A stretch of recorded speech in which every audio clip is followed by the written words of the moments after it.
Alluri Sitaramaraju international airport కు స్వాగతం అని వినగానే తనకు ఎంతో గర్వంగా అనిపించిందన్నారు కేంద్ర మంత్రి రామ్మోహన్ నాయుడు.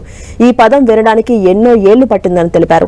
తాను విమానయాన శాఖ మంత్రిగా ఉండి 18 నెలల్లో పనులు పూర్తి చేయడం ఎంతో సంతోషంగా ఉందన్నారు. ఎయిర్పోర్ట్ నిర్మాణం పూర్తి కావడానికి సహకరించిన రైతులకు, జీఎంఆర్ కు, కార్మికులకు ఆయన ప్రత్యేక ధన్యవాదాలు తెలిపారు.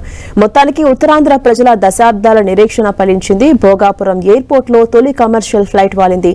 ఫైనల్ టెస్ట్ రన్ లో భాగంగా ఎయిర్ ఇండియా ఫ్లైట్ ఢిల్లీ నుంచి వచ్చిన భోగాపురం ఎయిర్పోర్ట్ రన్వేపై ల్యాండ్ అయింది. తొలి ఫ్లైట్ లో కేంద్ర మంత్రి Rammohan Naidu, MP Appalanaidu air India విమానంలో ఢిల్లీ నుంచి భోగాపురం ఎయిర్పోర్ట్ కు చేరుకున్నారు. వారికి విశాఖ ఎంపీ భరత్, గంటా శ్రీనివాసరావు స్వాగతం పలికారు.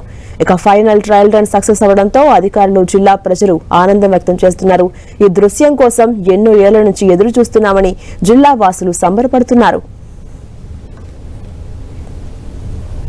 పైలట్ అనౌన్స్మెంట్ చేశారు ఫ్లైట్ లో, అల్లూరి సీతారామరాజు అంతర్జాతీయ విమానాశ్రయంలో మీ అందరికీ కూడా స్వాగతం అని.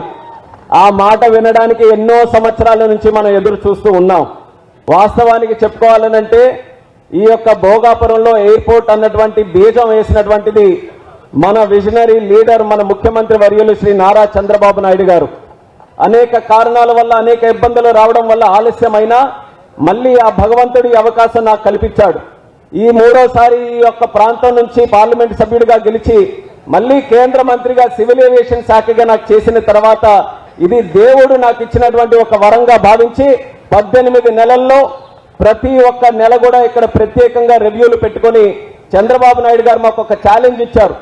ఎప్పటికల్లా పూర్తి చేస్తారని మొదటి నెలలోనే ఇక్కడ రివ్యూ మీటింగ్ పెడితే ముఖ్యమంత్రిగా ఆయన అడిగిన తర్వాత మేము డిసెంబర్ 26కి ఇది కంప్లీట్ చేయాలని ఉంది సార్ అని చెప్తే, డిసెంబర్కి కాదు ఉత్తరాంధ్ర అభివృద్ధి చెందడానికి ఇది ప్రధాన కారణం కాబోతుంది కాబట్టి 6 నెలల ముందే దీన్ని పూర్తి చేయాలని ఆ రోజు చెప్పారు. ఆయన ఇచ్చినటువంటి మాటని శాసనంగా తీసుకొని 6 నెలల ముందే పూర్తి చేయాలన్న ఆలోచనతో ఎంత ఫాస్ట్ గా ఈ ప్రాజెక్టుని నడిపించామో మీ కళ్ళ ముందు మీరే అందరూ కూడా చూశారు.